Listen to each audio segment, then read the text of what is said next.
예, 오늘 함께 보실 하나님의 말씀은 데살로니가 전서 4장 1절에서 8절 말씀입니다. 데살로니가 전서 4장 1절에서 8절 말씀입니다.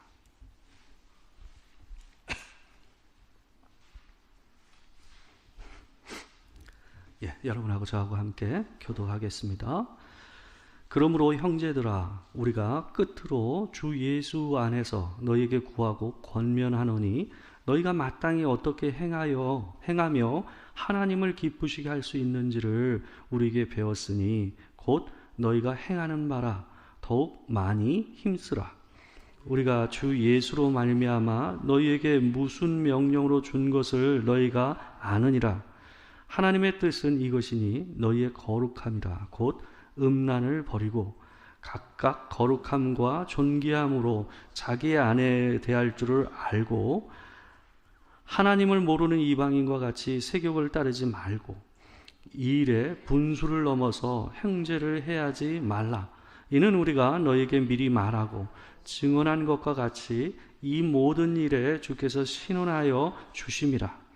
하나님이 우리를 부르심은 부정하게 하심이 아니요 거룩하게 하심이니 그러므로 저버리는 자는 사람을 저버림이 아니요 너희에게 그의 성령을 주신 하나님을 저버림이니라. 아멘. 예, 오늘은 데살로니가 전서 4장 1절에서 8절 말씀을 가지고 정욕, 분수에 넘친 이 부정한 욕정이라는 제목으로 하나님의 말씀을 전하도록 하겠습니다. 제가 어렸을 때만 하더라도 이 섹시하다라는 말을 갖다 쓰는 것이 이게 굉장히 거북스러운 표현이었습니다. 그러지 않았습니까? 그런 표현을 쓰면 뭔가 좀 희롱을 당하는 듯한 느낌의 표현으로 느껴졌던 때가 예전에 우리들의 시대였어요. 조금 저질스럽고 이 뭐랄까 품이 없어 보이는 뜻으로 그 말이 들렸기 때문에 그랬습니다. 그러나 여러분과 저희가 지금 살고 있는 이 시대에 이 섹시하다라는 표현은요, 남자나 여자나 모든 사람들한테 가장 큰 찬사 중에 하나가 요즘에 이 섹시하다는 표현이에요. 굉장히 좀 폭넓게 쓰입니다, 이 표현이 지금. 그래서 이게 참 다른 세상이다라는 생각을 우리가 할 수밖에 없어요. 그만큼 우리가 사는 사회가 우리 몸에 대해서, 우리 몸에서 뿜어져 나오는 어떤 성적인 매력을 중시하는 사회가 아닌가 하는 생각을 해보게 됩니다.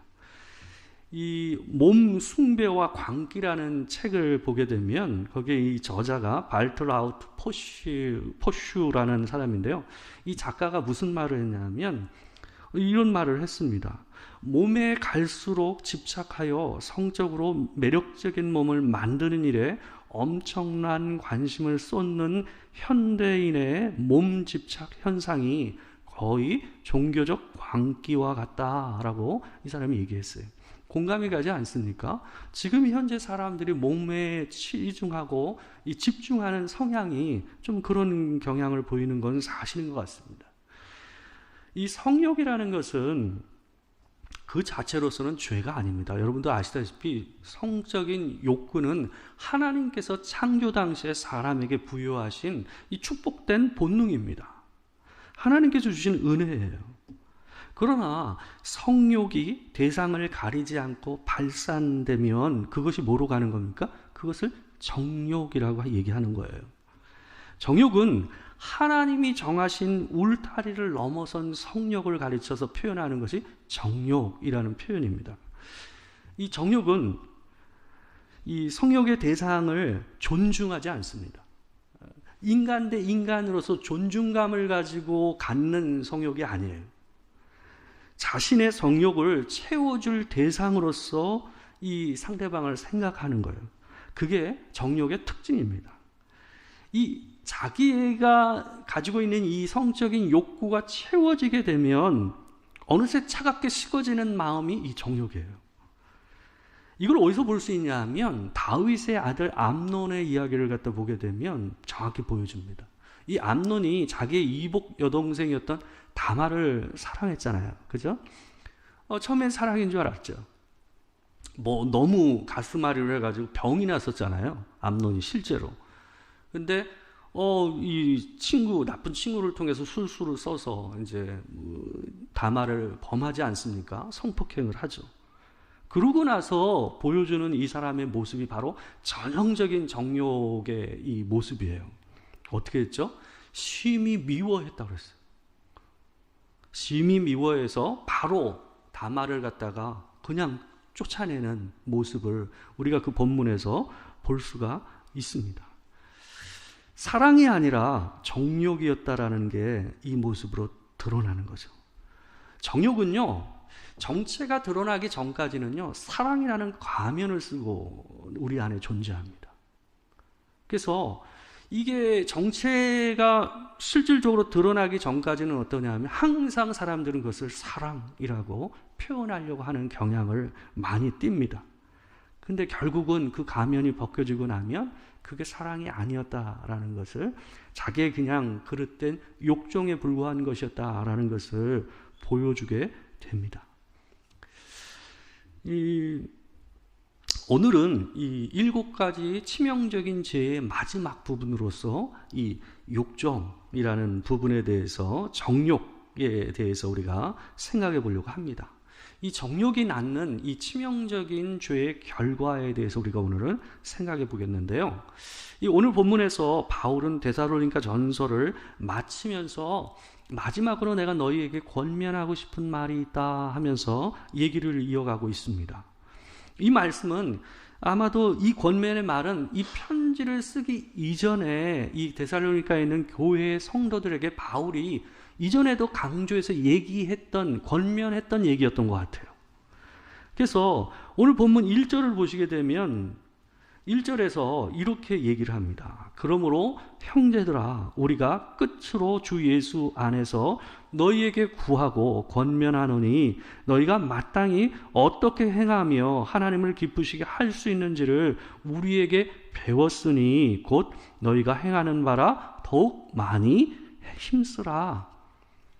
마지막으로 하는 이 권면은 이미 그들에게 가르쳤던 내용이고, 또한 그들이 이미 그것을 배워서 행하고 있는 바라라고 얘기하고 있어요. 그죠? 그 말은 뭡니까? 이들이 이미 바울을 통해서 이 권면의 내용을 들은 적이 있다라는 거죠. 근데 더욱 그것을 힘쓰게 하기 위해서, 그리고 더 강조해서 거듭해서 얘기해도 더 중요한 문제이기 때문에 내가 너희에게 권면한다, 이런 의도에서 이 말씀을 하고 있는 거예요.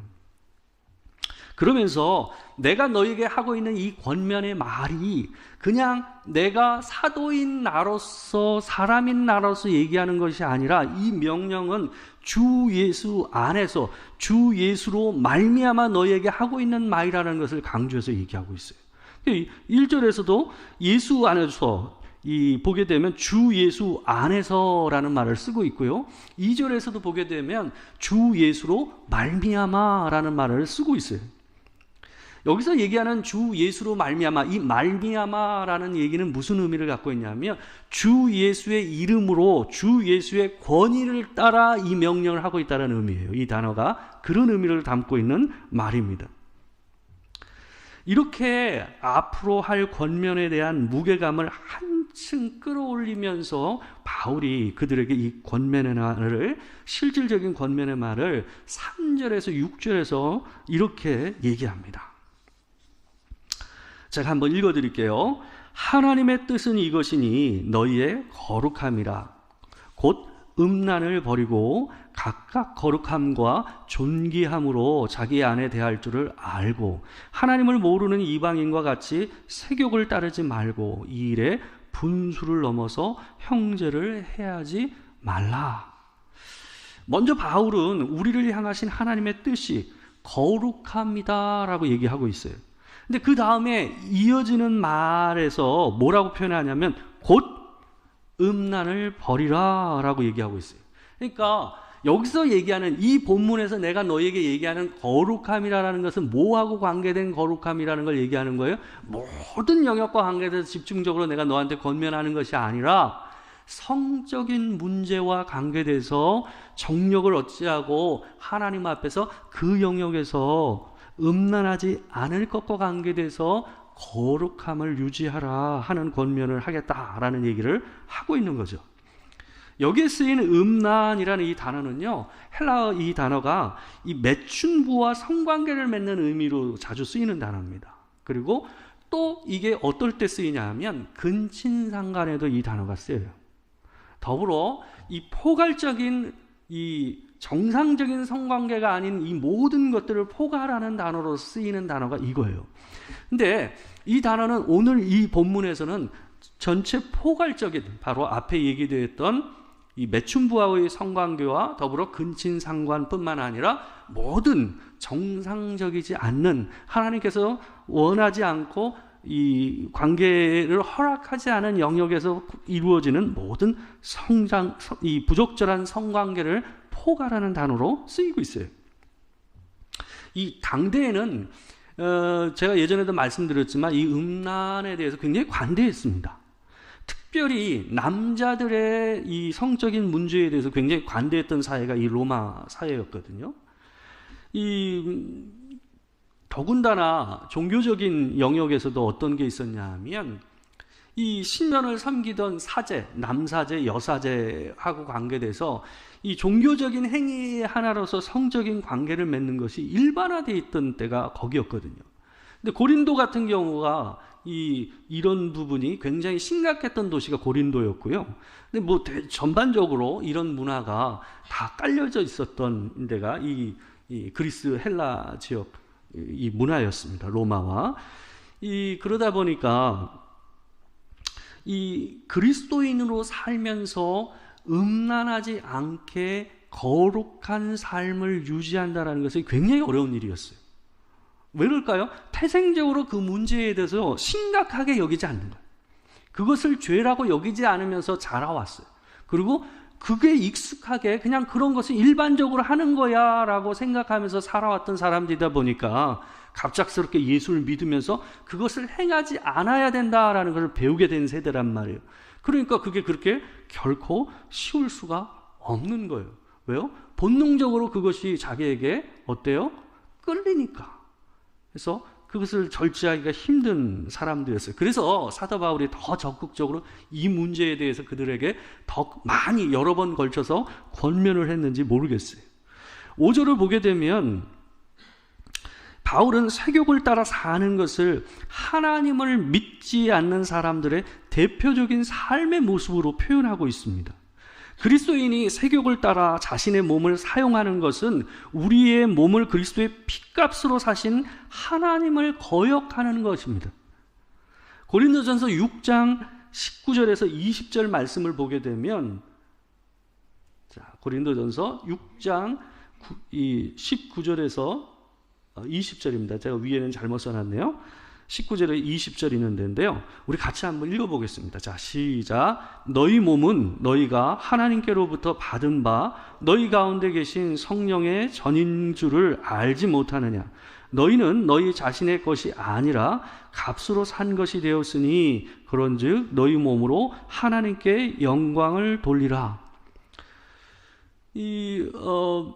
하나님께서 우리를 값을 주고 예수 그리스도의 핏값으로 우리를 사셨다라는 거예요. 그래서 우리의 몸은 우리 게 아니라는 거예요.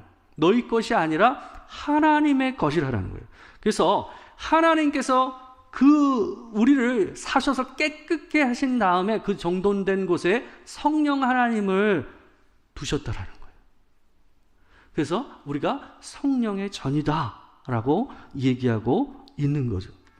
그래서 오늘 본문 8절에서도 보게 되면 우리 몸을 하나님께서 허락하신 배우자가 아닌 사람과 합하는 자는 단지 뭐예요? 그 배우자에게 부정을 행하는 것이 아니라 뭐 하는 거예요? 성령을 거스리는 것이다 라고 얘기를 하고 있어요.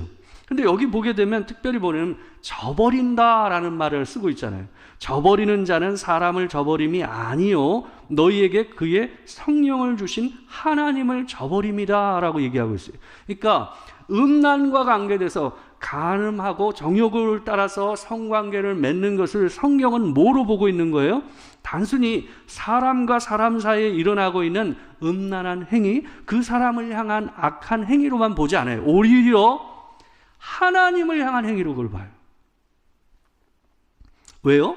하나님께서 우리를 예수 그리스도의 피값으로, 본래 물론 우리를 창조하신 분이시기 때문에 우리의 주인이시지만 거듭 하나님께서 우리를 깨끗게 다시 하시기 위해서 뭐 했어요? 예수 그리스도의 피로 우리를 씻기시고 그 값으로 사신 몸이기 때문에 우리가 그 몸으로 엉뚱한 존재와 합하는 일을 하게 되는 것을 하나님은 뭐예요? 우리를 향한, 하나님을 향한 음란이라고 하나님은 규정을 하시는 거예요.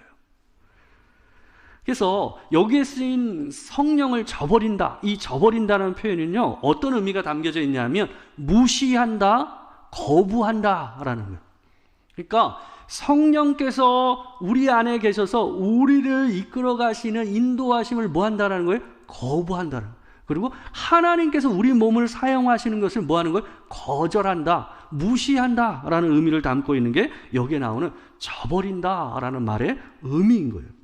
우리가 음란한 생각을 하고 음란한 성관계를 가지면 두 가지 문제가 생겨요. 첫 번째는 제가 말씀드린 대로 1차적으로 내 몸의 실제적인 주인 역할을 할 수 있는 존재가 뭐예요? 사람으로서는 내 배우자예요. 내가 결혼하고 나면 나와 관계돼서 내 몸과 관계되는 배우자가 주권이 있는 거예요. 그렇지 않습니까? 상대방도 그래, 마찬가지고 서로 간에, 쌍방 간에, 부부 간에는 그런 권한이 있어요.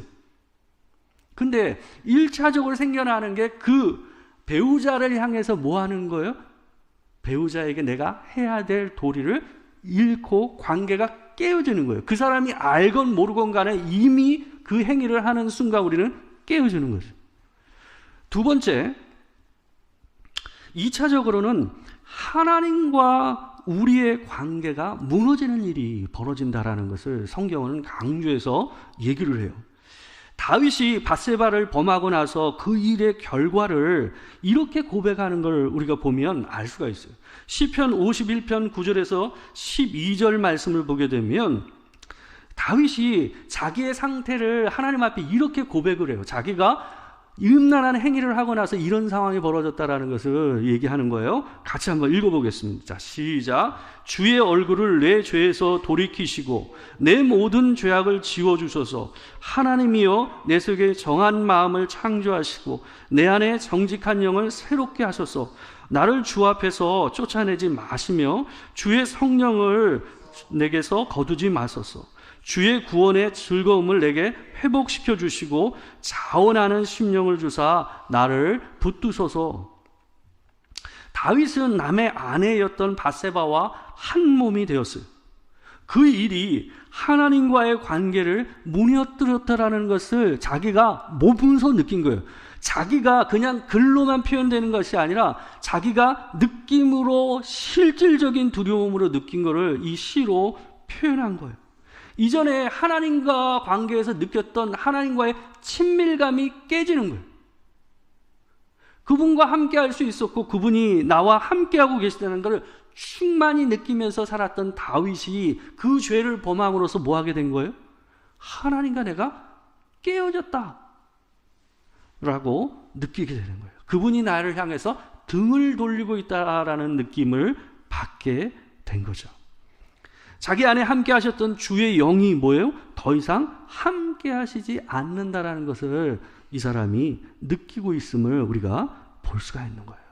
여러분, 음란은 단지 사람 사이에 일어나는 일이 아닙니다. 성경은 우리가 하나님께서 하지 아니하는 사람을 향해서 음란한 정욕을 품거나 남편 대신에 엉뚱한 관계를 갖는 것에 대해서, 아내 대신에 엉뚱한 관계를 갖는 것에 대해서 하나님은 뭐라고 생각하냐면 하나님 눈앞에서, 남편 대신 하나님 앞에서 우리가 음란한 관계를 갖는 걸로 성경은 많이 표현하고 있습니다. 그만큼 심각한 문제로 얘기를 하고 있는 거죠.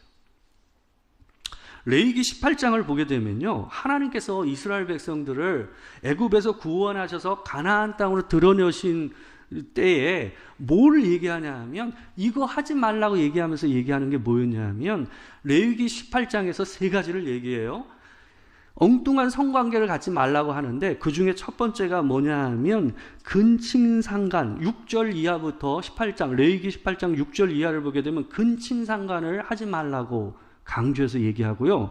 그 다음에 20절을 보게 되면 이웃의 아내와 관계를 갖지 말라고 얘기하고 있고요. 그 다음에 22절 이하에서는요, 동성 간의 성관계를 금한다라고 얘기를 하세요.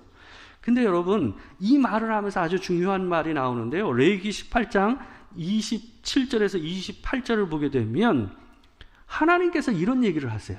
이런 얘기를 금한다고 얘기하시면서 마지막에 하는 말이 이거예요. 제가 한번 읽어드릴게요. 한번 보세요. 너희 전에 있던 그 땅 주민들이 이 모든 가증한 일을 행하였고 그 땅도 더러워졌느니라.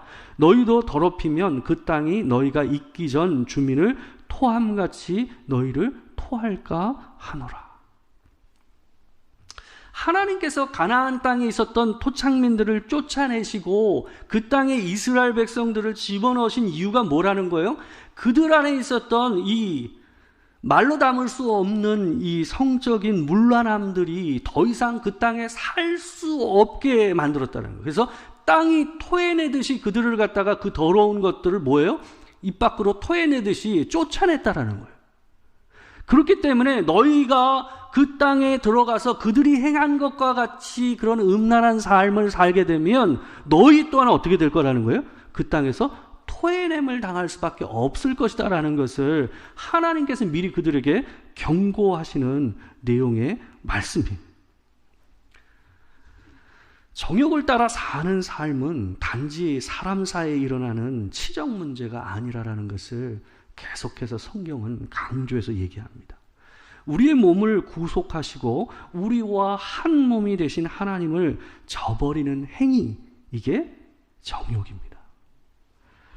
정욕의 관계는 배우자와의 관계에서 멈추지 않고 하나님과 우리와의 관계에 무너짐을 낳는 치명적인 죄라는 것을 성경은 누누이 강조하고 있어요. 우리를 구원하신 하나님의 뜻을 무시하는 행위가 정욕을 따라 사는 삶입니다. 여러분, 우리가 정욕에 빠지지 않기 위해서 생각해야 되는 것은 정욕은 피하는 거예요. 오늘 본문 3절을 보게 되면 음란을 버리고 라는 말이 나와요. 근데 여기에 나오는 이 버리고라는 말이 원래 뭔 뜻이 뭐냐 하면 피하고라는 말이에요. 피하고. 그래서 NIV 성경은 avoid라고 번역을 해놨고요. 이 다른 성경도 피하고라고, 쉬운 성경도 피하라라는 말로 표현이 되어 있어요. 본래의 그 단어의 의미가 피하는 거예요. 정욕이라는 것은, 음란이라는 것은 우리가 이길 수 있는 게 아니에요. 음란한 영상과 사진과 어떤 글과 환경에 우리가 노출되게 되면 우리가 우리 자신을 지키기가 굉장히 어렵습니다. 저도 솔직히 자신할 수가 없어요. 그래서 저 자신도 하나님 앞에서 제 자신의 순결을 지키고 하나님 앞에서 건강한 성생활과 건강한 삶을 살기 위해서 노력하는 게 뭐냐 하면 될 수 있으면 저를 잘못되게 자극하는 것에 노출시키지 않으려고 노력을 합니다. 그게 굉장히 중요합니다, 여러분. 우리가 그만큼 약하니까요. 근데 여러분, 우리가 보게 되면 지금 여러분과 제가 살고 있는 이 세상이 오만 천지가 어때요? 사람을 자극하는 거예요. 한 사람이 그랬어요. 기독교 철학자 중에 한 사람이 무슨 말을 했냐 하면 이 세상에서 성의 문제를 갖다 빼버리면 경제가 무너질 거라고 얘기했어요. 무슨 말인지 아시죠? 모든 경제가 이 성의 문제와 다 결부되어 있어요. 광고건 모든 것이 이 성과 다 연결돼서 이 마케팅을 하고 있어요. 그만큼 이 온 세상이 어때요? 성적인 이 문란함으로 가득 차 있다라는 거예요. 스스로 자신하지 마시고 성적인 것과 관계돼서는 스스로를 어때요? 그런 데에 노출시키지 않는, 그리고 그런 대화를 삼가려고 노력해야 돼요. 그러니까 제가 얘기하는 삼가라는 것은 건강한 성적인 담론은 전 필요하다고 생각해요. 그걸 너무 숨기는 것은 건강하지 않다고 오히려 생각해요. 그렇지만 음란패설과 같은 이런 말들을 하는 것은 전혀 도움이 안 된다라고 저는 생각을 합니다. 그래서 우리 스스로 그런 음란한 것에 노출되지 않도록 주의하는 것이 굉장히 필요합니다. 저도 이 유튜브라는 게 저도 보게 되면 요즘은 제가 유튜브를 최대한 절제를 해요. 최대한. 그래서 제가 이전에도 뭐 엉뚱한 걸 보지는 않았지만 그 여행 유튜브나 이런 것도 많이 봤거든요. 근데 요즘은 제가 일부러 거의 다른 유튜브는 안 보고요. 설교하고 관계돼서 제가 찾아보는 영상들 아닌 이상은 제가 유튜브를 보지를 않아요. 왜 그러냐 하면 도움이 안 되더라고요. 도움이 안 돼. 그러니까 조금 더 하나님 앞에서 제 자신을 지켜나가는 데 있어서 그것이 별로 도움이 안 된다는 걸 제가 많이 느껴요. 그래서 될 수 있는 한 유튜브를 안 보고 설교나 아니면 다른 자료들, 영상 자료를 찾는 데 아닌 이상은 제가 유튜브를 보질 않아요. 그래서 주의하지 않으면 결국은 노출되게 돼 있거든요.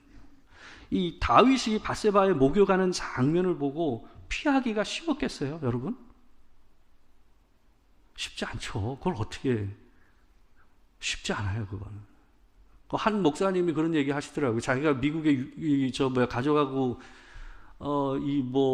여행을 가서 패러글라이딩인가요? 뭘 갖다 했는데 루드비치를 지나갔대요. 루드비치를 지나갔는데 자연스럽게 자꾸 눈이 가더래요. 뭐 보이는 것도 아닌데 이상하게 그 뒤에서 자기를 태워가는 강사가 여기가 루드비치라고 얘기를 해줬대요. 근데 자연스럽게 자꾸 눈이 가더라는 거야. 그게 사람 아니에요? 그게 사람이에요, 여러분. 그렇기 때문에 다윗과 같은 것에 노출된다면 저는 다윗의 죄가 봤다라는 게 문제가 아니라 그 사람이 있을 자리에 안 있었던 거예요. 있을 시간에 안 있고 있을 자리에 있지 않았기 때문에 그래요. 그의 나태함과 그의 엉뚱한 장소에 있었던 그 모습이 결국은 그를 범죄하게 하지 않았는가 하는 생각이 듭니다. 자신하시면 안 돼요. 이 육체적인 정욕의 문제는 자신에 가지고는 절대 안 됩니다.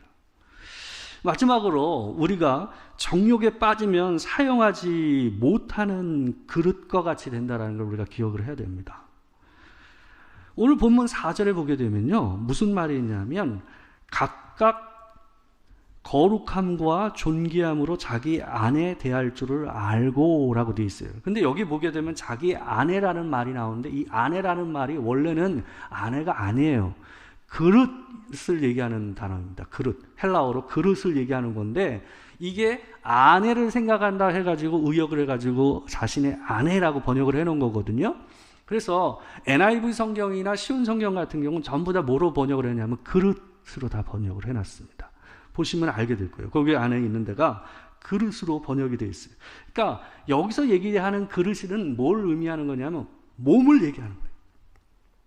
몸을 얘기하는, 우리의 몸을. 그래서 4절을 이렇게 번역할 수가 있어요.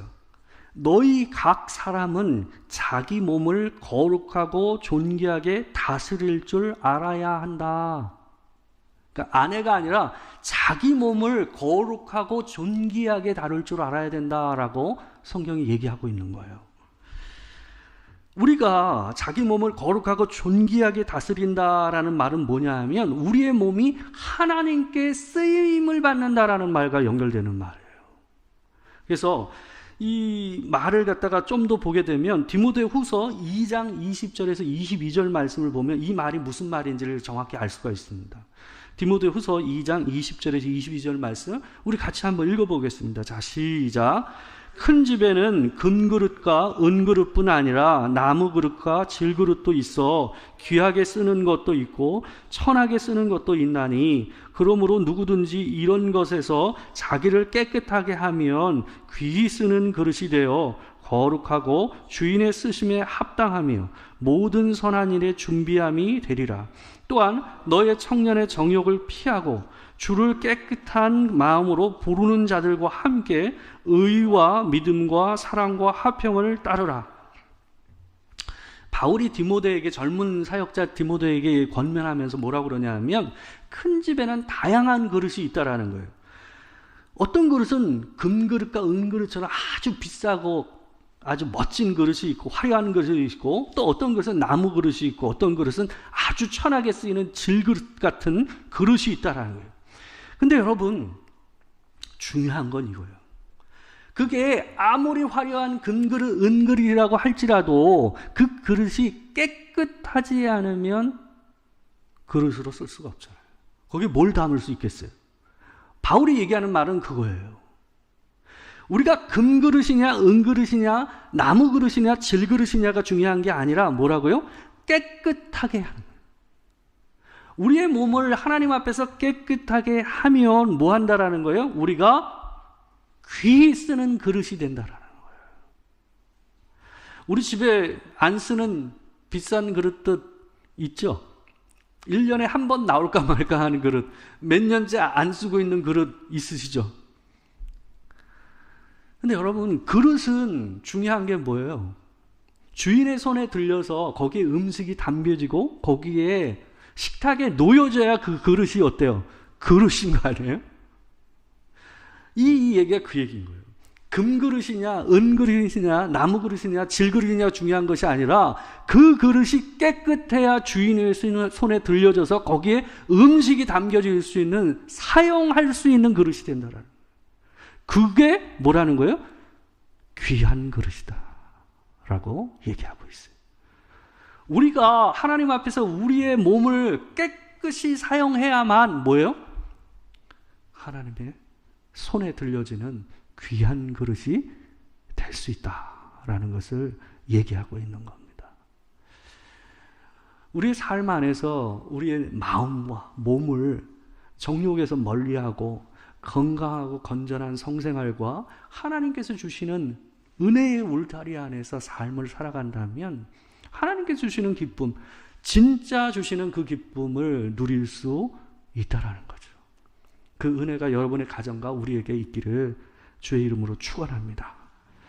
마지막으로 우리 어거스틴이 한 말이 있어요. 여러분 아시다시피 어거스틴은 해볼 거 다 해본 사람 아닙니까? 이 사람이 젊을 때 정말 이 방탕하게 살았던 사람이거든요. 근데 이 사람이 이 정욕과 관계에서 한 말이 있어요. 제가 한번 읽어드릴게요. 한번 보십시오. 사람이 영적인 즐거움을 얻지 못하면 육체적 쾌락에 빠질 수밖에 없고, 육체적 쾌락을 아무리 많이 즐기더라도 그것이 하나님으로부터 오는 근원적 기쁨을 대체할 수 없기 때문에 여전히 허전하고 불만족스러울 수밖에 없다. 하나님으로만 채워지는 것을 자꾸 엉뚱한 것으로 채우려고 한다라는 거예요. 자기 인생의 고백이에요, 이게. 목이 마르다고 소금물 들이킨다고 갈증이 해결되는 거 아니잖아요. 그죠? 하나님께서 주시는 기쁨을 맛보는 사람만이 인생의 엉뚱한 기쁨을 자꾸 탐내지 않게 되는 거죠.